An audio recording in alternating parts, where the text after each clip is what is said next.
আসসালামু আলাইকুম। মহান আল্লাহ তাআলা বা সৃষ্টিকর্তার নামে শুরু করছি।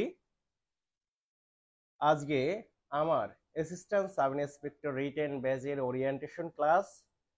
আজকে ফর্মাল ভাবে আমার আনুষ্ঠানিক কোর্স শুরু হতে যাচ্ছে। আজকে সবার জন্য ক্লাসটি উন্মুক্ত।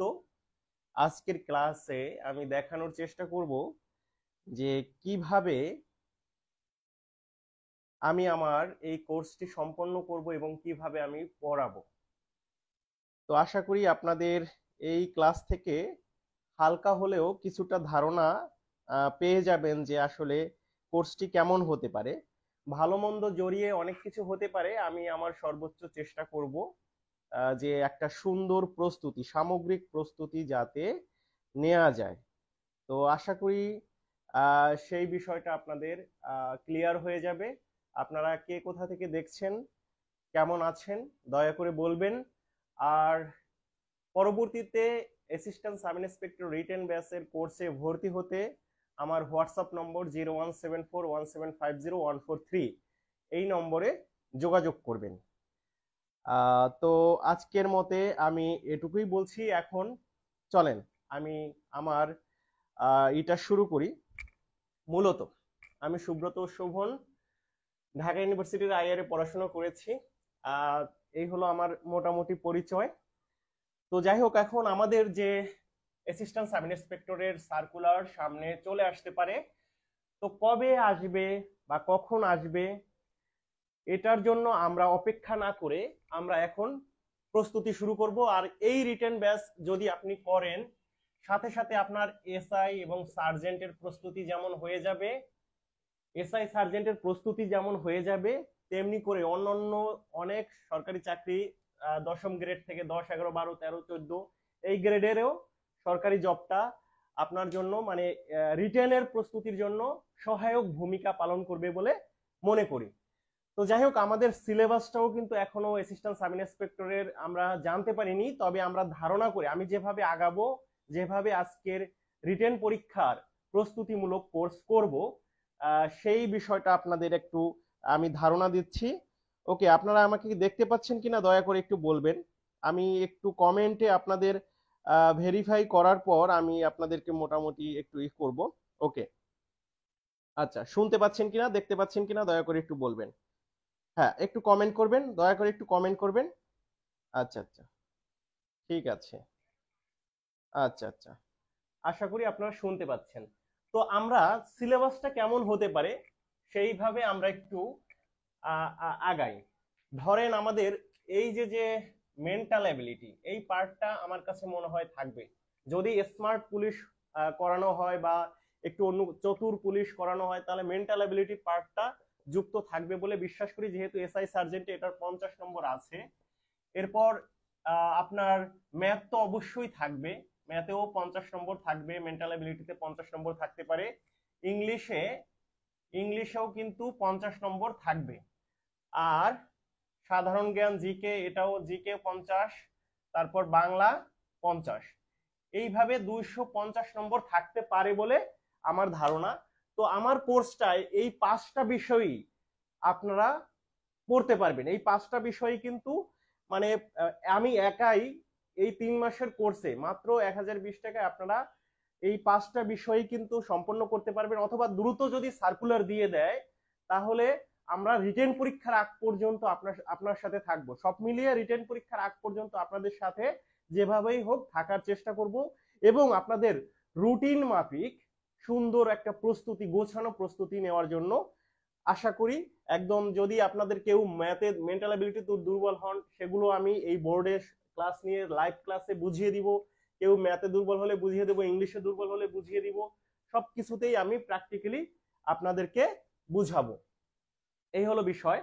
তো এখন কথা হলো যে আমরা আপনারা সাথে সাথে কিন্তু আমার আমার কিন্তু ইটাও পাবেন, যে পিডিএফ বই পাবেন। পিডিএফ বই, ম্যাথ বই, জিকে বই বা অন্যান্য অ্যাসুরেন্স হোক বা সাজেশন রচনা, ইংলিশ রচনা, এগুলো গুরুত্বপূর্ণ রচনা, জিকে বিশ্লেষণমূলক প্রশ্ন বা অন্যান্য বিষয় সবকিছু পিডিএফ আপনারা গুগল ড্রাইভে পাবেন, এবং ক্লাসগুলো রেকর্ড থাকবে। এবং ক্লাসগুলো সাধারণত আপনার এই যে ফেসবুক প্রাইভেট গ্রুপে যেমন হবে, আমি আপনাদের সাথে সাথে কিন্তু এইগুলো দেখতে পাচ্ছি। এই যে আপনারা যদি কমেন্ট করেন সেই কমেন্টগুলো কিন্তু দেখতে পাচ্ছি, ঠিক আছে? ওকে। আর সাথে সাথে আমি কিন্তু আপনার এইভাবে করে আপনারা যখন পারবেন না, আমি কিন্তু তখন এখান থেকে দেখে আমি দুটো মোবাইল, বোর্ড, আলাদা একটা রুম, মানে সবকিছু গোছানো ভাবে আমি এবার শুরু করতে পারবো বলে বিশ্বাস করি। আর একটা বিষয় হলো যে আপনাদের, আচ্ছা ঠিক আছে, আমরা এবার একটু চলে যাই যে আমরা কিভাবে ক্লাসটা শুধু শুধু মানে সামগ্রিক না হয়ে আমরা এক প্র্যাকটিক্যাল ক্লাসে চলে যাই। মেন্টাল অ্যাবিলিটি এবার আমরা একটু দেখি, মেন্টাল অ্যাবিলিটি, ঠিক আছে? ওকে। আর কথা হলো আপনারা, আপনাদের জন্য একটাই কথা যে আপনারা সার্কুলার কখন হবে কি না হবে, বয়স সেটা নিয়ে প্রশ্ন করে বিভ্রান্ত করবেন না। আপনারা ভর্তি হন, এই কোর্স, এই রিটেন কোর্স আপনাদের সব কিছুর জন্য কাজে লাগবে। যদি কোনোভাবে বয়সে আপনি না পারেন তাহলে এসআই সার্জেন্টে আপনাকে ট্রান্সফার করব, আর আপনি এটাকে বেসিক স্ট্রং করার জন্য এর থেকে ভালো আর কোনো কিছু হবে না, ঠিক আছে? ওকে, মেন্টাল অ্যাবিলিটি কিন্তু বিসিএস এর জন্য কাজে লাগবে।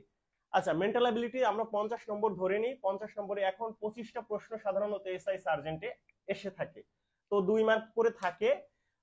তো আমার কথা হলো এখানে আপনাদের কম বেশি হতে পারে, তবে 50 নম্বর হওয়ার সম্ভাবনা বেশি। আমি আমার কোর্সে এই মেন্টাল অ্যাবিলিটির 50 নম্বরের প্রস্তুতির মানে ক্লাসগুলো করাবো আপনাদের। তো দেখেন, মেন্টাল অ্যাবিলিটির যে বিষয়টা আসে, যে দুইটা পার্ট থাকে সাধারণত মেন্টাল অ্যাবিলিটি। মেন্টাল অ্যাবিলিটির একটা থাকে কিছুটা বর্ণনামূলক বা মুখস্থমূলক, একটা মুখস্থমূলক কিছুটা, আর একটা হলো গাণিতিক, গাণিতিকমূলক। এই মুখস্থমূলকের মধ্যে আপনার শুদ্ধ অশুদ্ধ বানান, তারপর সাধারণ জ্ঞান থাকে, বিজ্ঞানের 2-1টা প্রশ্ন থাকে, সেগুলো আমরা পড়াবো।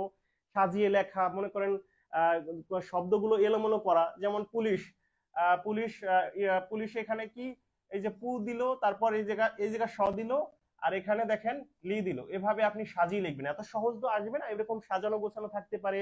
তারপর বিপরীত শব্দ, সমর্থক শব্দ, রিয়ারেন্স, তারপর ইংলিশ বানান, তারপর আপনার কি অ্যানালজি থাকতে পারে। অ্যানালজি মানে কি, মনে করেন এটার সাথে এটার মিল আছে, তাহলে এটার সাথে এটা কি হবে, এরকম করে আমরা এই মুখস্থ নির্ভর গুলো আমি সাধারণত আপনাদের পড়া দিব। এখানে বোঝানোর কিছু নাই, একটা নির্দিষ্ট শীট কিংবা অন্য কিছু দিয়ে পড়া দিব, এবং গাণিতিক যুক্তিগুলো আপনাদের একটু বেশি করে বুঝাবো। আচ্ছা, আজকে আমি হালকা আপনাদের একটু গাণিতিক যুক্তি, আমি কিছু অংশ আপনাদেরকে একটু বুঝিয়ে যাওয়ার চেষ্টা করছি।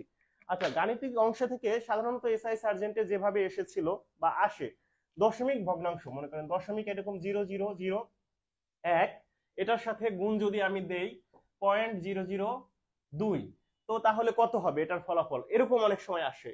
ঠিক আছে, তাহলে দেখেন এখানে 2 অক্ষে 2, এভাবে দিয়ে দেখেন এখানে কয় ঘর পর দশমিক, 1 ঘর, 2 ঘর, 3 ঘর, 4 ঘর, 5 ঘর, 6 ঘর। তাহলে দেখেন 1 ঘর, 2 ঘর, 3 ঘর, 4 ঘর, 5 ঘর, 6 ঘর। ঠিক আছে, এই যে 6 ঘর পর আপনি দশমিক দিবেন, এখানে 1টা 2টা 3টা 4টা 5টা 6টা, এভাবে করে আমরা গুণ করে ফেলতে পারি।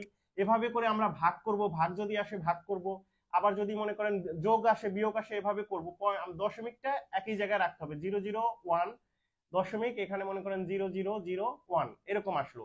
দশমিকটা সোজাসুজি রেখে আপনি যোগ বিয়োগ করবেন, 1.100.1। ভাগের ক্ষেত্রেও আপনারা কি করবেন দেখেন, ভাগ মনে করেন দিল এরকম 0.1, এখানে 0.01।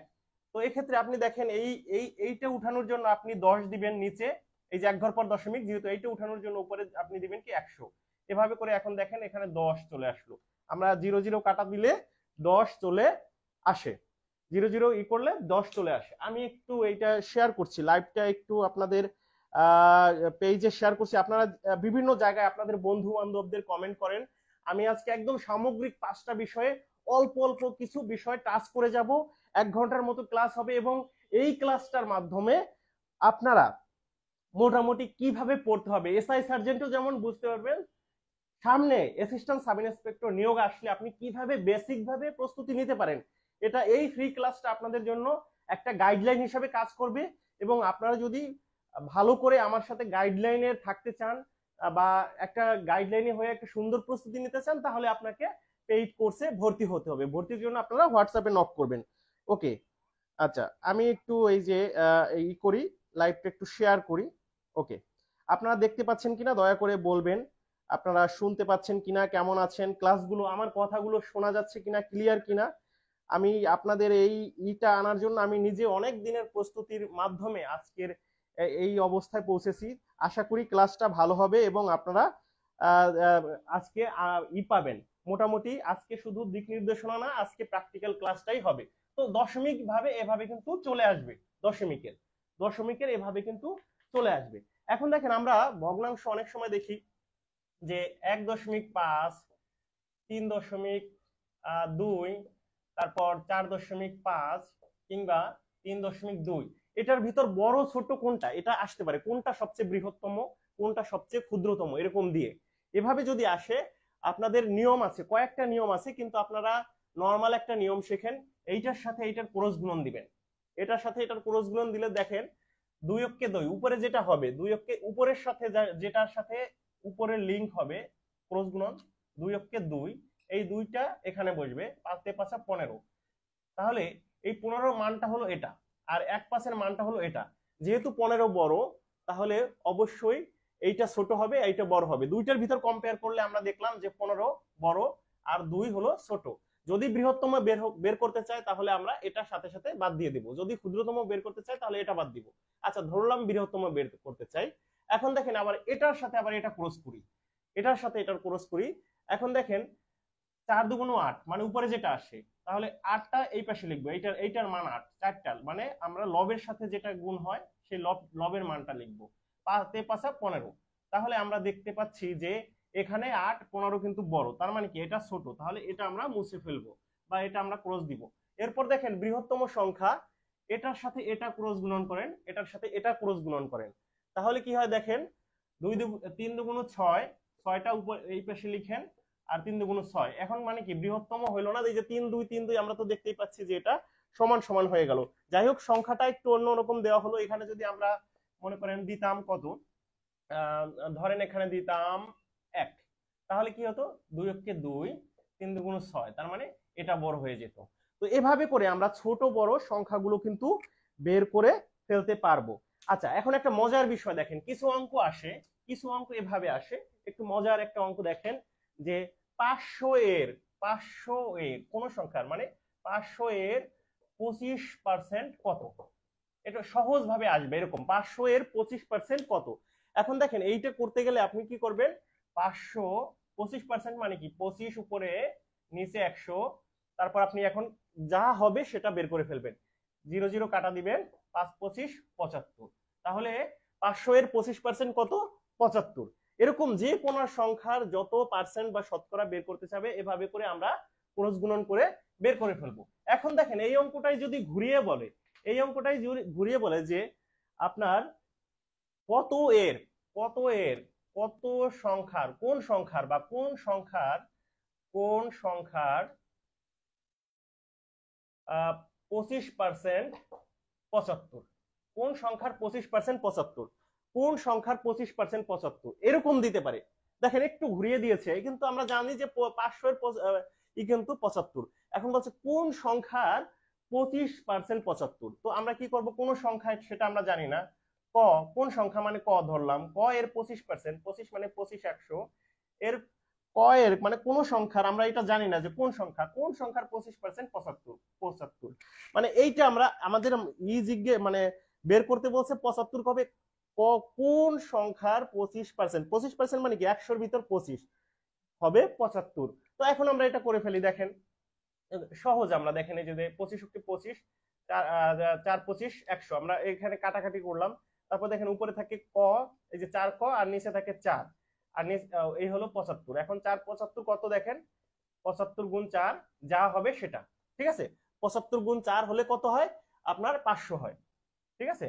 4 75 কত হবে, 500, ঠিক আছে। এই দেখেন 4 5 20 0, হাতে 2, 4 7 28 2। আচ্ছা, কত হলো দেখি আমরা, 25 4 × 4 4, 25 × 25 4 25 75, ক 4 4 25 কত 75 হয়, 4 5 20 0, 4 5 20 0, হাতে 2, 4 7 28 আর 2 কত 28, আর 2 300 কেন হলো এখানে। আচ্ছা দাঁড়া, 25 আমরা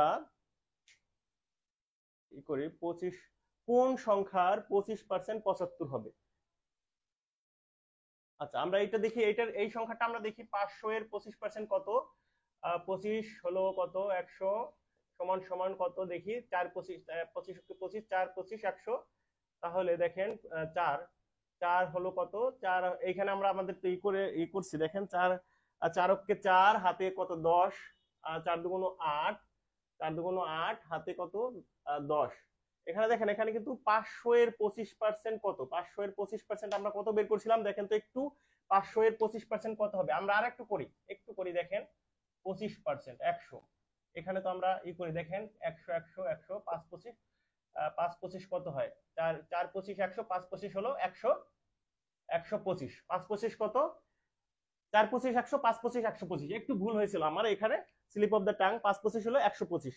তাহলে দেখেন যে আমরা এই যে 125 হয় তাহলে কোন সংখ্যার 25% 75 হবে, আমরা এখানে কোন সংখ্যার 25% মানে কি এখানে 125 হবে, তাহলে আমরা বুঝতে পারবো, মানে সহজে বোঝার জন্য এটা বলা, কোন সংখ্যার 25% 125। তাহলে আমি 125 দিয়ে দিই এখানে, তাহলে দেখেন সেই 125 দিলে কিন্তু আমাদের সেই ই বের হয়ে যায়, দেখেন 125 গুণ 4 দিলে কিন্তু ঠিকই 500 হয়ে যায়, ঠিকই 500 হয়ে যায়। মানে এটা একটু বোঝার জন্য একটু দেখেন আমার ওই যে গুণটা যোগ গুণটা ভুল হয়েছিল, কিন্তু আমরা আমরা নরমালি যদি এভাবে দেখি, নরমালি যদি দেখি যে যদি কোন সংখ্যা, কোন সংখ্যার 25% 125 হবে, তাহলে ক গুণ 125 100 25 এভাবে 125 এভাবে করে ফেলবেন, তাহলে দেখবেন যে আপনার অঙ্ক মিলে যাবে। এরপর দেখেন এইটাই যদি আবার বলে যে কোন সংখ্যার 500 এর 500-র ভিতর কোন সংখ্যা, মনে করেন 500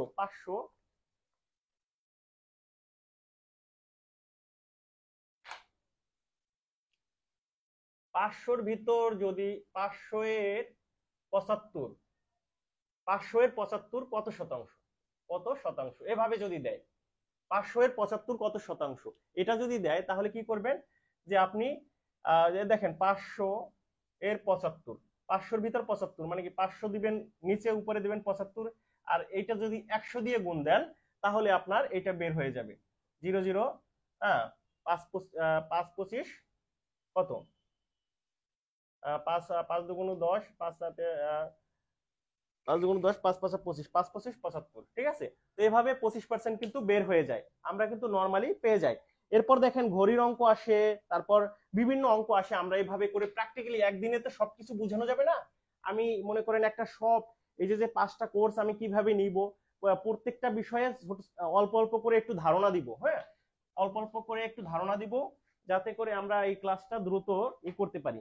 আচ্ছা এরপর দেখেন যে আমরা জানি যে এই যে 11 মিনিট গুণ 60 আওয়ার, এটা দিয়ে ভাগ দিলে তাহলে মনে করেন কত বাজে, এখন 8টা 15 বাজে, 8টা 15 বাজলে তাহলে ঘড়ির কাঁটা এবং মিনিটের কাঁটার মধ্যে পার্থক্য কত হবে, তাহলে এই 11 মিনিট 11 গুণ 15 মাইনাস 60 মানে কত 8 ঘন্টা, আর এইটা দিয়ে করবেন। তো এইভাবে ভাগ করলে যত আসে তত কিন্তু হয়ে যাবে। এটা আরেকটু যদি আরেকটু এইটা ক্লাসে বিস্তারিত আমি আরো পড়াবো, এখানে কিছু সমস্যা আছে সেগুলো আমরা দেখব। আচ্ছা এরপর দেখেন আমরা বিভিন্ন সিরিজ আসতে পারে, সিরিজের অঙ্ক আসতে পারে, ধরেন এখানে আসলো 2 3, হ্যাঁ 3 আর 2 5, মনে করেন 5 আর 3 8, ঠিক আছে। এরপরে কত, এরপরের সংখ্যাটা কত, আমরা দেখি 2 আর 3 যোগ হয়ে 5 হলো, 5 আর 3 যোগ হয়ে 8 হলো, তাহলে 8 5 কত হবে 13, এভাবে করে বলেন তো আপনারা কত হবে 13। এরপরের সংখ্যাটা কত আপনারা একটু দয়া করে কমেন্ট করবেন, এরপরের সংখ্যাটা কত হবে, এভাবে হতে পারে। তারপর ধরেন এই যে 1 2, ঠিক আছে, এরপরে আসলো কত 4, 1 2 4, তারপর আসলো কত 3 3 আর 9, তারপর 4 16, এভাবে বর্গাকারে বাড়তে পারে। তারপরের সংখ্যাটা কত হবে 25, ঠিক আছে। এরপরের সংখ্যাটা কত হবে 36। তারপর ছোট ছোট আমরা মনে করেন এই যে 1, এখানে থাকলো 1, এখানে থাকলো 3, এখানে থাকলো মনে করেন কত 7, এখানে থাকলো 5, এখানে থাকলো মনে করেন 7, আর এই পাশে মনে করেন 6 8 10, এইভাবে মানে সিরিজের ভিতর সিরিজ থাকতে পারে, তখন আপনাকে খুঁজতে হবে 1 3 5 7, তো এই যে আছে 6 8 10, ঠিক আছে, এইখানে হবে 12, তারপর এই সংখ্যাটা যদি বলে তখন কত হবে 9। তো এইভাবে করে আমরা সিরিজ সংখ্যাগুলো বের করে ফেলবো। এরপর মনে করেন রক্তের সম্পর্ক যদি আসে, রক্তের সম্পর্ক কিন্তু প্রায়ই আসে, আমরা একটু ধৈর্য ধরেন, আপনারা কি ক্লাসটা এনজয় করছেন কিনা একটু দয়া করে বলবেন। ধরেন রক্তের সম্পর্ক যদি আসে, রক্তের সম্পর্ক সবসময় চেষ্টা করবেন যে এই যে বাবা, তারপর এই যে কাকা কিংবা চাচা, তারপর এই যে মনে করেন মামা, বা এই যে একটা লেভেলটা ঠিক রাখবেন। এই যে বাবা কাকা চাচা লেভেল, ফুপু, হ্যাঁ, তারপর খালা বা মাসি, এই লেভেলটা ঠিক রাখবেন। এরপরে এরপরে দাদা দাদি, শ্বশুর শাশুড়ি, তারপর মনে করেন না না না, এই শ্বশুর শাশুড়ি এটা তো বাবা, শ্বশুর শাশুড়িও কিন্তু বাবা চাচার লেভেল, ঠিক আছে। আর দাদার লেভেল কি দাদা নানা এগুলো। আপনার লেভেলটা হবে কি আপনি, আপনার ভাই বোন, কাজিন এগুলো। তারপর আপনার আপনার আপনার আপনার যে ছোট লেভেল, আপনার যে মনে করেন ছেলে মেয়ে, সেই ছেলে মেয়ের লেভেলটা, এইভাবে লেভেলটা ঠিক রেখে আমরা সম্পর্কগুলো নির্ধারণ করব। এখন যদি বলে যে আপনার বোনের ছেলের, আপনার বোনের ছেলের আপনার ধরেন আপনার বোনের বোনের ছেলের ছেলের আহ, আহ, কি বলে, আপনার বোনের ছেলের নানা আপনার কি হয়, আপনার কি হয়। দেখেন এখন এই হিসাব করবেন যে আপনার বোন, এই যে মনে করেন আপনি, এই যে আপনি, আপনার বোন, তার ছেলে, তার ছেলের নানা, নানা কি হইতে পারে, তার নানা হইতে গেলে কি হবে, মানে আমার যে মনে করেন বাবা, বা তার আমার বোনের যে বাবা সে হয় নানা, তাহলে আমার কি হবে, আমারও বাবা হবে।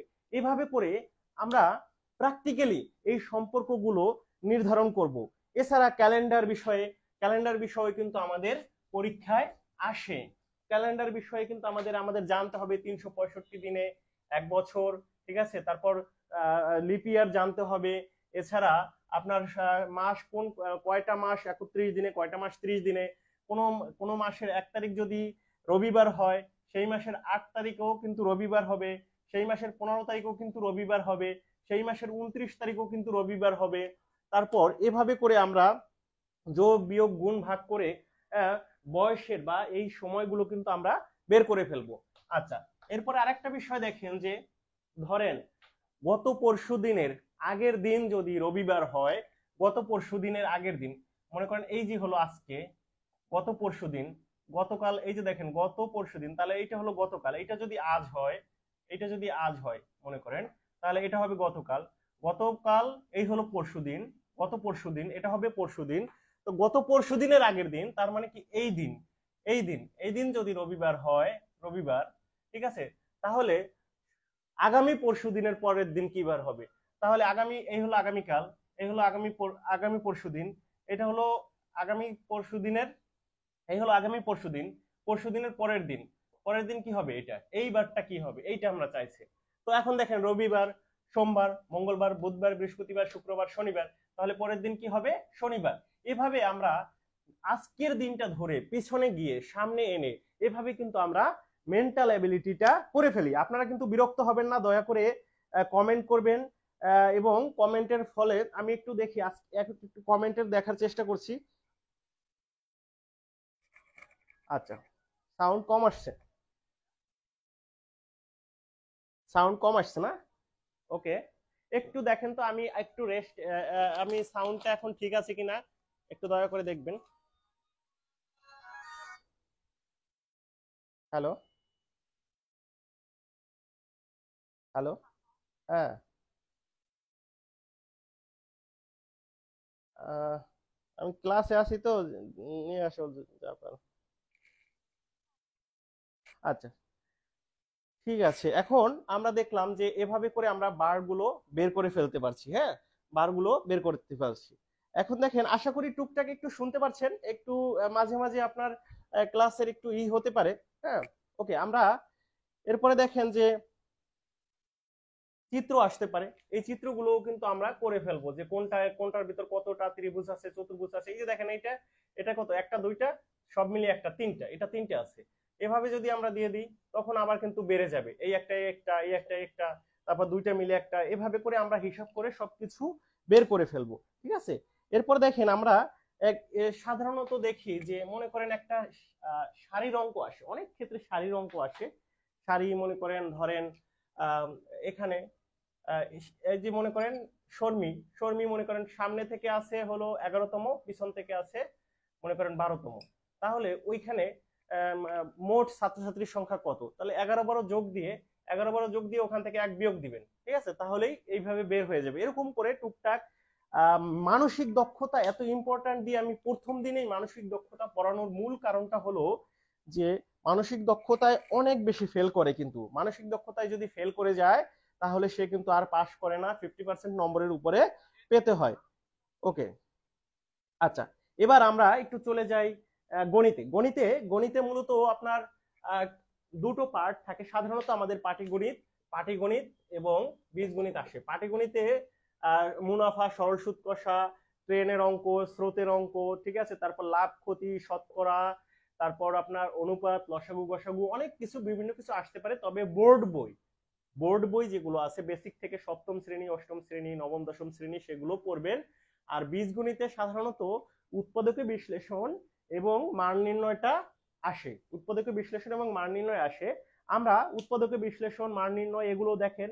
উৎপাদকে বিশ্লেষণ এই যে নবম দশম শ্রেণীর 3.1, 3.2, 3.3, 3.4, 4.1, 4.3 এরকম করে কিন্তু মানে আপনার অষ্টম শ্রেণী 4.1, 4.2, 4.3, সপ্তম শ্রেণী এরকম 5.1, 2, 3 এরকম করে যে উৎপাদক বিশ্লেষণ এবং মান নির্ণয় আছে সেগুলো আমরা করব।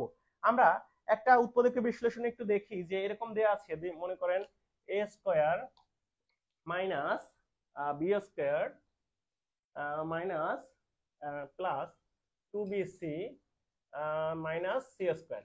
এখন দেখেন উৎপাদক বিশ্লেষণের ক্ষেত্রে মেইন হচ্ছে কি বিভিন্ন দেওয়া থাকবে। এখন উৎপাদক বিশ্লেষণ মানে কি, আপনি এটা ভাগ ভাগ করে লিখবেন, মানে এইটা একসাথে আছে, এই যে এরকম পুরো একটা আছে, এইটা গুণ আকারে মনে করেন কোন একটা পার্ট আসবে, মনে করেন a প্লাস বি কিংবা a square a 2a plus 5a এরকম আসবে, মানে একটা দুইটা পার্ট হয়ে যাবে, মানে আমরা বিশ্লেষণ করে আমরা এইভাবে সাজাবো। জাস্ট একটা পার্ট আছে, সেটা বিশ্লেষণ করে আমরা সাজাবো।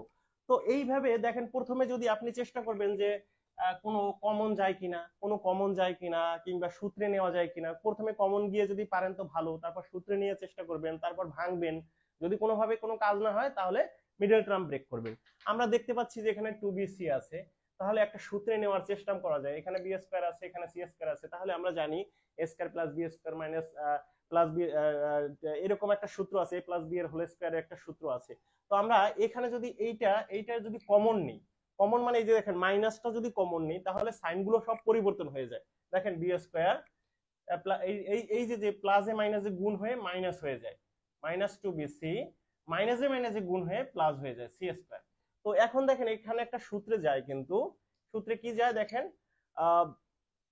সূত্র হলো কি, এখানে দেখেন আমরা জানি যে a square minus 2ab plus B square, তাহলে এইটা যদি a হয়, এইটা যদি b হয় c, তাহলে আমরা দেখি a square minus 2ab plus B square, এটা সূত্র কি, এটা হলো কি এখানে b আর বিটা হলো এখানে c, এটার হোল স্কয়ার।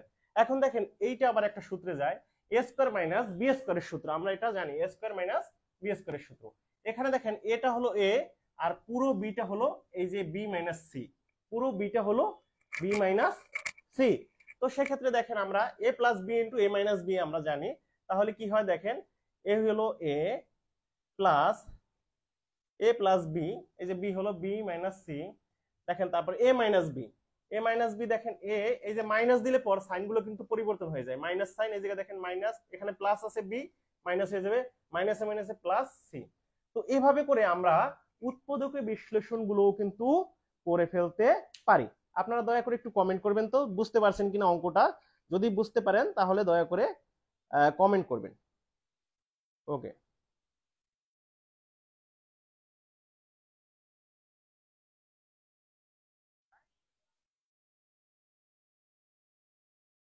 আচ্ছা আচ্ছা, আজকে আজকে একটু লাইভটা বড় হবে কারণ আমি প্রত্যেকটা সাবজেক্টেই অল্প অল্প করে করিয়ে যাব। কারণ মনে করেন যেহেতু একটা ওরিয়েন্টেশন ক্লাস, তো আমি যেহেতু সব সাবজেক্টই করাবো, তো অলরেডি মেন্টাল অ্যাবিলিটি মোটামুটি শেষ করছি, একদিনে এগুলো সম্ভব না, আর একদিনে আপনারা এটা বিচার বিশ্লেষণও করতে পারবেন না, ঠিক আছে। তো সেই ক্ষেত্রে তারপরও আমি মোটামুটি একটা রিভিউ দিয়ে যাচ্ছি যাতে আপনারা পারেন। এরপর দেখেন আমাদের মান নির্ণয় আসে। মান নির্ণয় মনে করেন আমরা বিভিন্ন ভাবে মান নির্ণয় কিন্তু চলে আসতে পারে। এরকম করে মান নির্ণয় হলোটা কি, মান নির্ণয়ের অঙ্কগুলো সাধারণত কোনো কিছুর মান দেয়া থাকে সেটাই অনুযায়ী মান নির্ণয় করতে হয়। যেমন এখানে মনে করেন এ মাইনাস বি সমান সমান 4 দেওয়া আছে, আর এ বি সমান সমান 60 দেওয়া আছে, এ বি সমান সমান 60 দেওয়া আছে। তাহলে এ প্লাস বি এর মান কত, এইভাবে আসতে পারে। মানে কোনো কিছুর মান দেয়া, একটা মান দেয়া থাকবে, অন্য একটা মান বের করতে হবে এইটার আলোকে। তাহলে আমি এইটার আলোকে এমন ভাবে একটা বিষয় করব যাতে এটার মাধ্যমে একটা সূত্র এইভাবে আসে। কারণ এইটা দেখেন, আমরা যদি এ প্লাস বি এর হোল স্কোয়ারের সূত্র নিই, তাহলে কি আসে, একটা মান নির্ণয়ের সূত্র এ মাইনাস বি এর হোল স্কোয়ার প্লাস 4ab, এভাবে একটা সূত্র আছে। তারপর দেখেন এই যে এইটার জন্য কিন্তু এইটা সমান সমান কিন্তু আমরা এখানে পেয়ে যাচ্ছি, এটার মান দেওয়া আছে, এই যে দেখেন 4 4, এখানে 4ab, এবি মানে কি যে গুণ আকারে আছে, এবির মান আছে কত 60, তাহলে 4 গুণ 60, তাহলে 4 এর 4 16 প্লাস 4 24 240, তার মানে কত আপনার 256। তারপরে এ প্লাস বি এর হোল স্কয়ার সমান সমান 256, কিন্তু বলছে এ প্লাস বি এর মান কত, তাহলে এটা আমরা রুট করব, এটা রুট করলে এটা কাটা যায়, তাহলে 256 16 16 256 মেবি, তাহলে কি 16টা হলো আপনার এটার মান। তো এইভাবে করে আমরা বিভিন্ন অঙ্ক কিন্তু মান নির্ণয় আমরা করব। একটু পাটিগণিতে চলে যাই, একসাথে এত করানো যাবে না, আরো অনেক অঙ্ক করানোর ইচ্ছা ছিল, তবে আমি, ঠিক আছে ওকে। দেখেন একটা ঘড়ি 625 টাকায় বিক্রি করলে 10% ক্ষতি হয়। একটা ঘড়ি 625 টাকা, এই যে 625 টাকা আমি বিক্রয় করছি, তাহলে আমার ক্ষতি হয় হলো 10%। তাহলে যদি 10% লাভ করতে চাই, তাহলে আমার বিক্রয় মূল্য কত হবে? আচ্ছা, আপনারা তো বুঝতেই পারেন, এটা প্র্যাকটিক্যালি একটু চিন্তা করেন যে মূলত একটা ঘড়ি আপনি যদি 625 টাকায় বিক্রি করেন, তাহলে 10% লাভ হয়, মানে কি 10% লাভ ক্ষতি হয়। 10% ক্ষতি হওয়া মানে কি 100 টাকায় আপনার ক্ষতি হয় কয় টাকা? 10 টাকা। 100 টাকায় ক্ষতি হয় 10 টাকা, তার মানে কি ক্রয় মূল্য যদি আপনার 100 টাকা হয়, তাহলে আপনি বিক্রয় মূল্য কত? 90 টাকা। মানে 90 টাকা, 100 টাকা ক্রয় মূল্য হলে আপনার বিক্রয় মূল্য কিন্তু 90 টাকা। এটা হলো এই যে এটা কিন্তু বিক্রয় মূল্য, এটা হলো বিক্রয় মূল্য। তাহলে ধরেন এই যে 10% ক্ষতিতে ক্রয় কত, বিক্রয় মূল্য কত? যদি 100 টাকা হয় ক্রয় মূল্য, 10% ক্ষতিতে বিক্রয় মূল্য হলো 100 মাইনাস 10 সমান সমান কত? 90 টাকা। তার মানে কি বিক্রয় মূল্য যদি 90 টাকা হয়, বিক্রয় মূল্য যদি 90 টাকা হয়, তাহলে ক্রয় মূল্য হবে কত? 100 টাকা। বিক্রয় মূল্য যদি 1 টাকা হয়, তাহলে 100/90। বিক্রয় মূল্য যদি 625 টাকা হয়, তাহলে কত হয়? 625 গুণ 100 নিচে 90।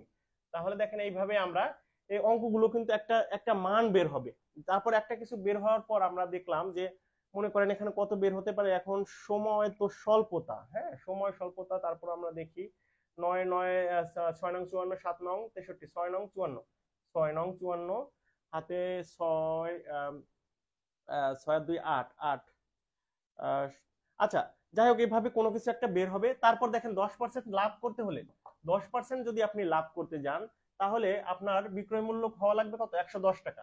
তাহলে ক্রয় মূল্য যদি 100 টাকা হয়, বিক্রয় মূল্য হবে কত? 110 টাকা। ক্রয় মূল্য 1 টাকা হলে কত হবে? তারপর এখানে যেটা বের হয়েছে আমাদের, যেটা আমরা সত্যিকারের ক্রয় করছিলাম, সেটা কত হলে এটা কত হবে? এভাবে করে আমরা শতকরার অঙ্কগুলো আরো বিস্তারিত ভাবে ভালো করে বুঝবো, আশা করি। ঠিক আছে, এরপর দেখেন শতকরা আমরা যদি একটু দেখি, একটা ট্রেনের অঙ্ক দেখি, হ্যাঁ ট্রেনের অঙ্ক, যে 100 মিটার একটা ট্রেনটা কত? 100 মিটার, ট্রেনটার দৈর্ঘ্য হলো 100 মিটার। এখন সে হলো 48 কিলোমিটার 48 কিলোমিটার আওয়ার, মানে ঘন্টায় 48 কিলোমিটার ঘন্টায় সে যায়।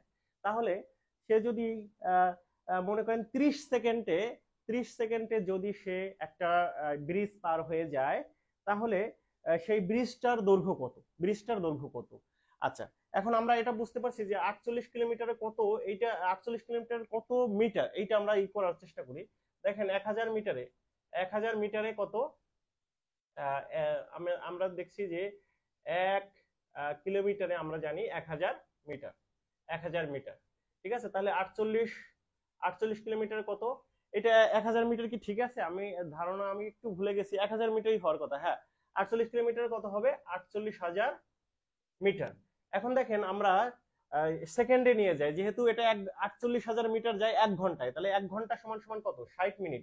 60 মিনিট সমান সমান 1 ঘন্টা। তাহলে কি সেকেন্ডে যদি নিয়ে যাই, তাহলে কত হবে? যেহেতু এটা সেকেন্ড আছে, তাহলে 1 ঘন্টায় কত সেকেন্ড, এইটা আমরা বের করব। 1 ঘন্টায় সেকেন্ড হলো কত? 3600 সেকেন্ড। 3600 সেকেন্ড। তাহলে আমরা বুঝতে পারছি যে 3600 সেকেন্ডে 3600 সেকেন্ডে 3600 সেকেন্ডে সে যায় হলো 48,000 মিটার। 48,000 মিটার। তাহলে 1 সেকেন্ডে যায় কত? 48,000 ভাগ 3600। তাহলে সে কত কত সেকেন্ড? 30 সেকেন্ডে যায় কত? 30 সেকেন্ডে যায় হবে উপরে 30 চলে যাবে। এখন আমরা এইভাবে করে ফেলি। দেখি এটাকে কাটাকাটি দেই। 36 তো 3 বারং 36, 12, 4 বারং 48, 4 আর হলো কত? 00, 400 মিটার। তাহলে আমরা জানি যে 30 সেকেন্ডে সে 400 মিটার যায়। তার মানে কি, সে যদি ব্রিজ, এই দেখেন এই হলো ব্রিজ, আর হলো ট্রেনের একটা দৈর্ঘ্য, নিজস্ব একটা দৈর্ঘ্য আছে। এই যে দেখেন ট্রেনটার দৈর্ঘ্য কত? 100 মিটার। তাহলে এই যে যখন সে ব্রিজে উঠলো, এই যে ব্রিজে পার হচ্ছে, ব্রিজ পার হয়ে সে যখন যাবে, তাহলে এই ব্রিজটাও কিন্তু পার হবে, সাথে সাথে কিন্তু সেই ব্রিজটা পার হতে গেলে তার ট্রেনের নিজের দৈর্ঘ্যটাও কিন্তু পার হতে হবে। তাহলেই সে মনে করেন এই ব্রিজটা পার হতে হবে। যদি এই পর্যন্ত আসে, দেখেন তাহলে এই যে ট্রেনটা যদি এই পর্যন্ত আসে, তাহলে কিন্তু ব্রিজটা পার হওয়া যায়নি। তার মানে কি, এইটা যদি সামনে সে আগায় তাহলে তার কত হয়? সামনে আগালে কিন্তু তাহলে এইটা বোঝা যাচ্ছে যে এই টোটাল ওই 30 সেকেন্ডে 400 মিটার পার হওয়া মানে কি, তাহলে ব্রিজটার দৈর্ঘ্য যদি বের করতে হয় 400 থেকে তার ট্রেনের নিজের দৈর্ঘ্য 100 বাদ দিতে হবে, তাহলে ব্রিজটার দৈর্ঘ্য কত হবে? 300 মিটার। যাই হোক, অনেক অঙ্ক এভাবে আমাদের করতে হবে। তো আমরা এবার একটু ইংলিশে চলে যাই। ইংলিশে দেখেন, ইংলিশে তো সবসময় আগে আগে করাই, তো আজকে একটু ইংলিশে পরে করাচ্ছি। ইংলিশে যেটা যেটা আসতে পারে, ইংলিশে আমরা একটু দেখি যে দেখেন ইংলিশে আমরা অনেকেই অনেক সময় দুর্বল থাকি, যে বিশেষ করে এসেটা আমরা লিখতে অনেক সময় পারি না, ভালো করে লিখতে পারি না। অনুবাদ আসে, অনুবাদ কিন্তু একদম আসবেই, এসে আসবে, অনুবাদ কিন্তু বা ট্রান্সলেশন কিন্তু আসবেই। তারপর এই ট্রান্সলেশন পারা মানে কি, আমরা ট্রান্সলেশন টেন্স ভিত্তিক ট্রান্সলেশন করব। আর ট্রান্সলেশন পারা মানে কি, আপনি ফ্রি হ্যান্ড রাইটিং পারবেন, আপনি গ্রামার পারবেন, আপনি সবকিছু পারবেন। তাও আমার ইংলিশ ক্লাসে ট্রান্সলেশন গুলো একটু আমি সবসময় করাবো। এরপর আপনারা দেখেন আনসিন প্যাসেজ থাকতে পারে একটা, আনসিন প্যাসেজ থেকে ডব্লিউএস কোশ্চেনে আপনি কিভাবে উত্তর দিবেন টেন্সগত ঠিক রেখে, ডব্লিউএস কোশ্চেনে আপনি কিভাবে উত্তর দিবেন টেন্স ঠিক রেখে, এটাও কিন্তু গুরুত্বপূর্ণ। আমরা লেটার পড়াবো কিছু, তারপর ইডিয়মস এন্ড ফ্রেজ, এগুলো আমরা প্র্যাকটিক্যালি পড়াবো। ঠিক আছে, ইডিয়মস এন্ড ফ্রেজ কিভাবে আপনি একটা সেন্টেন্স গঠন করতে পারেন অর্থ জেনে। তারপর ফিল ইন দ্য ব্ল্যাঙ্কসটা পড়াবো। ধরেন ফিল ইন দ্য ব্ল্যাঙ্কসে অ্যাপ্রোপ্রিয়েট প্রিপোজিশন আসতে পারে, আবার অনেক ক্ষেত্রে আপনার রাইট ফর্ম অফ ভার্বে আমরা জানি যে কিছু কিছু শব্দ বা ওয়ার্ড থাকলে তখন টেন্সগত পরিবর্তন হয়। তারপর মনে করেন এই যে ধরেন হি বিহেভস হি বিহেভস অ্যাজ, এখন দেখেন হি বিহেভস, সে এমন ভাবে আচরণ করে অ্যাজ হি ড্যাশ ম্যাট। তখন এখানে এখানে কি হবে, যেহেতু এই যে এখানে কিন্তু এটা প্রেজেন্ট টেন্স, কিন্তু এই ক্ষেত্রে অ্যাজ যেহেতু দিয়েছে, সে বিহেভ করে যেন সে পাগল। হি ওয়ার, হি ওয়ার, বা এরকম আমরা কিন্তু দেখি যে হি ওয়ার না, হি ওয়াজ এ ম্যাট, হ্যাঁ হি ওয়াজ এ ম্যাট। হ্যাঁ, এখন এইভাবে করে এটা কিন্তু আমরা এই ধরনের কিছু কিছু বিষয় থাকে যে মাঝখানে সিন্স থাকলে, মাঝখানে যদি সিন্স বা এস থাকে, এই পাশে প্রেজেন্ট টেন্স থাকলে এই পাশে পাস্ট টেন্স হয়। তারপর মনে করেন লেস্ট থাকলে শুড হয়। তারপর আমরা জানি যে কিছু টেন্সগত কিছু বিষয় আছে। আমি আসলে ক্লাসটা অনেক বড় হয়ে যাচ্ছে, তো তো আমি শর্টকাটে শেষ করার জন্য এখন এরকম করছি। ওকে, আচ্ছা আপনারা আবার একটু কমেন্ট করবেন তো, যারা যারা আছেন আবার একটু দয়া করে কমেন্ট করবেন, আমি একটু কমেন্ট গুলো দেখার চেষ্টা করছি। ওকে, আপনারা মোটামুটি এই পর্যন্ত ক্লাসগুলো টুকটাক বুঝতে পেরেছেন কিনা এটা একটু ক্লাস করবেন। দেখেন শি, বা মনে করেন Mou is a very beautiful girl. এই একটা সেন্টেন্সের মাধ্যমেই আমরা কিন্তু পার্টস অফ স্পিচটাও ভালো করতে পারি, যে কোথায় কোনটা আমাদের বসাতে হবে। ধরেন এই পাশে এইখানে যদি ফিল ইন দ্য ব্ল্যাঙ্কস আসতো, তাহলে আপনাকে একটা ভার্ব বসাতে হতো, কারণ এই যে সাবজেক্ট আছে, অন্য সবকিছুই আছে, এখানে কি ভার্ব বসাবেন, ভার্বটা বসাতে হবে।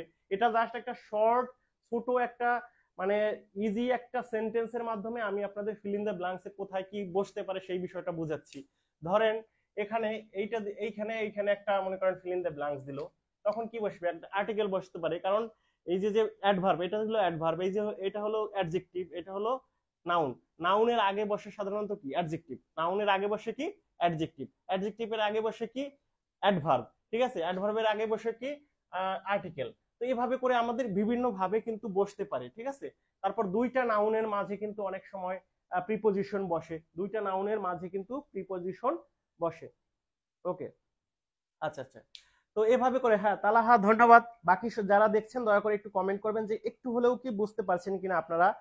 টুকটাক আমি চেষ্টা করছি, একদিনে সবই বোঝানো সম্ভব না সবকিছু, তারপর আমি প্রত্যেকটা সাবজেক্টের একটু রিভিউ করে যাচ্ছি যাতে করে আপনারা একটু বুঝতে পারেন যে আমাদের কোর্সটা কেমন হবে, কিভাবে আমরা ক্লাসগুলো করব, কিভাবে বুঝাবো, কিভাবে আমাদের প্রস্তুতিটা আগানো যায়, কিভাবে একটা সুন্দর গোছানো প্রস্তুতি নেওয়া যায়। আচ্ছা, এভাবে করে আমরা দেখলাম যে কোথায় কোনটা বসে। এইভাবে যদি জানি তাহলে আমরা কিন্তু মানে অনেক সময় ফিল ইন দ্য ব্ল্যাঙ্কসও করতে পারবো। এছাড়া অ্যাপ্রোপ্রিয়েট প্রিপোজিশন মুখস্থ করব।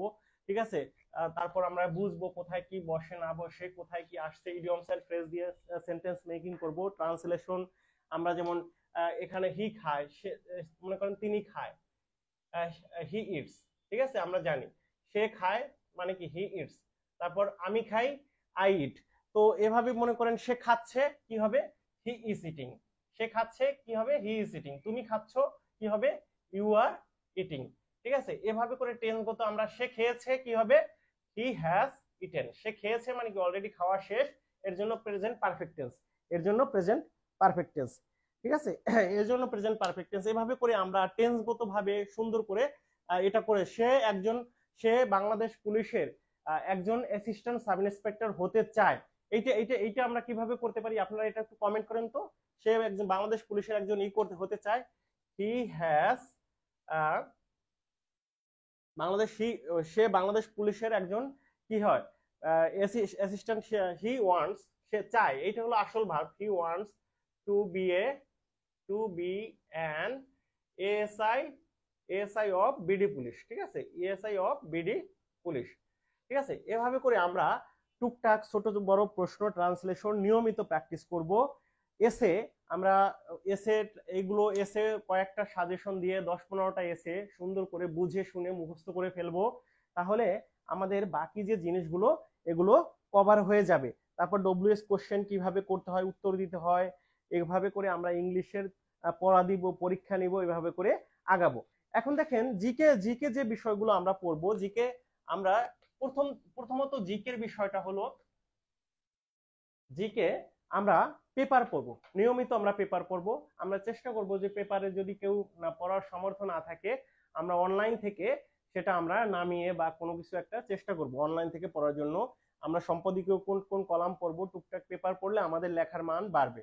এরপর দেখেন জিকে বিশ্লেষণমূলক প্রশ্ন আসতে পারে। তো রচনা, বাংলা রচনা এবং রচনা, মনে করেন রচনাটা বাংলা কিংবা ইংলিশ, এই রচনাটা কিন্তু জিকে বিশ্লেষণমূলক প্রশ্নেও কিন্তু কাজে লাগে। অনেক সময় এই রচনা টাইপের বিষয়ে কিন্তু জিকে বিশ্লেষণমূলক প্রশ্ন চলে আসে। ঠিক আছে, যেমন পুলিশের কিভাবে সংস্কারমূলক কি কি সংস্কার করা যায়। ঠিক আছে, তারপর মনে করেন আমাদের এই অন্তর্বর্তীকালীন সরকার কি, অন্তর্বর্তীকালীন সরকারের দুর্বলতা বা সফলতা, নির্বাচন কমিশন কিভাবে কি কাজ করতে পারে, পুলিশে কিভাবে আধুনিকতায় কাজ করে, পুলিশের মিশন আসতে পারে, ইন্টারপোল কিভাবে কাজ করে। তারপর মনে করেন এই যে কিভাবে পুলিশের ইমেজ বাড়ানো যায়, এইভাবে করে বিশ্লেষণমূলক প্রশ্ন আসতে পারে। এছাড়া অ্যাব্রিভিয়েশন যে বিষয়টা আছে, অ্যাব্রিভিয়েশন মনে করেন থাকে এই যে ইউএনএইচসিআর, এভাবে এই বিষয়টা এটা খুবই এখন বর্তমানে খুবই আলোচিত ইউএনএইচসিআর। এটার ফুল মিনিংটা বলতে পারবেন আপনারা? দয়া করে একটু কমেন্ট করেন তো। ইউএনএইচসিআর। ঠিক আছে, ইউএনএইচসিআর এটার ফুল মিনিং কি হবে? দয়া করে একটু কমেন্ট করবেন। তো এটা হলো কি ইউনাইটেড নেশনস কি হাই কমিশনার ফর রিফিউজি। তো এভাবে করে ইউনিসেফ, তারপর মনে করেন ইন্টারপোল মানে কি ইন্টারন্যাশনাল পুলিশ অর্গানাইজেশন, ইউরোপোল, তারপর অনেক অ্যাব্রিভিয়েশন এখান থেকে আসে। টিকা আসবে, যে কোনো টিকা আসবে। সম্প্রতি সময় প্রশ্ন আসতে পারে। জিকে কিন্তু মনে করেন সাধারণ বিজ্ঞানের কিছু টুকটাক 2-1টা প্রশ্ন আসতে পারে। এভাবে করে 50টা নম্বর কিন্তু আসবে। এগুলো আমরা পড়া দিব, হালকা পাতলা বিশ্লেষণের মাধ্যমে বুঝাবো। আর বাংলার যে বিষয়টা, বাংলাও কিন্তু আমরা মনে করেন বাংলায় যে ব্যাকরণ সাইটটা, ব্যাকরণ সাইটে আমরা এক কথায় প্রকাশ, তারপর মনে করেন বাগধারা, তারপর প্রবাদ প্রবচন, এই বিষয়গুলো একটু বেশি পড়বো, এগুলো আসার সম্ভাবনা বেশি। মাঝে মাঝে সন্ধি সমাস টুকটাক এগুলো পড়বো। এছাড়া দেখেন রচনা, রচনা তো বাংলা রচনা ইংলিশ রচনা সব মিলিয়ে মিশে আমরা পড়বো। তারপর চিঠি, ভাব সম্প্রসারণ আসবে, ভাব সম্প্রসারণ আমরা কিন্তু ভালো করে পড়বো। এইভাবে করে পুরো 5টা সাবজেক্টের একটা প্রিপারেশন নিব। আমি সাথে সাথে আপনাদের বলে রাখি, আমার এসআই সার্জেন্টের কোর্সেরও কিন্তু বেসিক এই বিষয়টা আমি এসআই সার্জেন্টকে ফলো করতেছি। এরপর যদি রুটিন দিয়ে দেয়, আপনাদের সার্কুলার দিয়ে দেয় বা কি কি আসবে এটার একটা চার্ট দিয়ে দেয়, তখন আমরা সেই অনুযায়ী সেটা ফোকাস করে আগাবো। আপাতত আমরা এসআই সার্জেন্টের মতো করে একটু কম লেভেলে হতে পারে বা বেশি লেভেলের এসআই সার্জেন্টকে করে আমরা মোটামুটি এই বিষয়গুলো টু দা পয়েন্টে ফোকাস করে আগাবো। আর যদি আপনারা এর ভিতর কেউ যদি ভর্তি হতে চান, যদি ভর্তি হয়ে যদি না পারেন, তো সেক্ষেত্রে আমরা করব যে আপনাদের এসআই সার্জেন্টের ট্রান্সফার করব। বয়সের কারণে যদি আপনাদের কোনো সমস্যা হয় তাহলে আমরা এই ট্রান্সফারটা করে ফেলবো, ঠিক আছে। আর যারা ভর্তি হবেন তো দয়া করে যোগাযোগ করবেন। আর কথা হলো যে ক্লাস আপনাদের এখানে মনে করেন যে আপনি 5টা বিষয় যেহেতু আমি করাই, 5টা বিষয়, তো এর ভিতর কোনো একটা বিষয় আপনি বেশি পারতে পারেন, তখন সেই বিষয়টা আপনি স্কিপ করে অন্য একটা বিষয় করতে পারেন। এখানে একই সাথে 1 in 5 একই সাথে আপনি 5টা বিষয় পাচ্ছেন। অনেকেই আছেন যে হ্যাঁ কোনো মতে রুটিন ওয়াইজ পড়াশোনা করে আগাতে চান, কিংবা মনে করেন আপনি পরীক্ষা দিতে চান, আমি সপ্তাহে একটা পরীক্ষাও নিব। এভাবে করে আপনার একটা সামগ্রিক যে কোনো জায়গা থেকে যে কেউ যে কোনো ধরনের সুযোগ সুবিধা নিতে পারেন। এখানে যার যেটা দরকার সেভাবে করে আপনারা আগাবেন। তো যাই হোক, অনেক সময় ক্লাস নিলাম, আশা করি আপনারা টুকটাক বুঝতে পেরেছেন যে কিভাবে আমরা আগাতে পারি। আমরা রুটিন ওয়াইজ আপনাদের এক এক দিন মনে করেন 2টো করে বিষয় থাকবে, সাবজেক্ট থাকবে। একদিন মনে করেন মেন্টাল অ্যাবিলিটি এবং গণিত থাকবে, আর একদিন বাংলা ইংরেজি এবং সাধারণ জ্ঞান থাকবে। হ্যাঁ, তো এইভাবে করে আমরা 5টা সাবজেক্ট ভাগ করে নিব, তাহলে আমাদের রুটিন ওয়াইজ পড়তে সুবিধা হবে। এভাবে আমরা করে একটা সুন্দর একটা প্রস্তুতি নিতে পারবো। এছাড়া সাথে সাথে আপনাদের মনে করেন সামগ্রিক দিক নির্দেশনা, মাঠের হোক কিংবা মাঠের কিভাবে কি প্রস্তুতি নেবেন, অন্যান্য প্রস্তুতি কিভাবে নেওয়া যায়, সবকিছুর এই সুযোগ সুবিধাটা আপনারা পাবেন। তো যাই হোক, আমি মোটামুটি অনেক সময় ক্লাসটা নিলাম, জানি না কতটুকু আপনাদের ভালো লেগেছে। আশা করি আপনাদের ভালো লাগবে এবং আমরা চেষ্টা করব, আমার ভিতরেও ল্যাকিংস থাকতে পারে, তো মিলেমিশে আমরা চেষ্টা করব যে সুন্দর করে একটা ভালো প্রস্তুতি নেওয়ার জন্য। তো যাই হোক, সবাইকে অনেক অনেক শুভেচ্ছা এবং অভিনন্দন জানাচ্ছি। দয়া করে আমি আমার সবকিছু সুন্দর করে সেট আপ করেছি, আশা করি সুন্দর করে আপনারা লাইভ ক্লাসের মাধ্যমে সবকিছু বুঝতে পারবেন এবং আমাদের ভালো একটা প্রস্তুতি হবে। তো যারা ভর্তি হতে চান দয়া করে আপনারা যোগাযোগ করবেন। আর আর শুভকামনা থাকলো, এই গ্রুপে আপনারা ইনভাইট করবেন যারা যারা পুলিশের প্রস্তুতি বা নবম দশম 11 12 13 14 গ্রেডের জব যারা আছে, যে কোনো ধরনের প্রশ্ন এই গ্রুপে করবেন। আর আপনাদের পরিচয় পর্ব আজকে 10 তারিখ পর্যন্ত লাস্ট ডেট ছিল, আমি আর 1-2 দিন আপনাদের বাড়িয়ে, আপনারা যদি কেউ পরিচয় পর্ব দিতে চান এখানে দয়া করে বলবেন। আচ্ছা, ওকে, তাহলে আজকের মতে রাখি। আর কোনো প্রশ্ন আছে কিনা বলবেন। আচ্ছা, ঠিক আছে, ভালো থাকুন, সুস্থ থাকুন। যারা ধৈর্য সহকারে দেখছেন অসংখ্য ধন্যবাদ জানাই।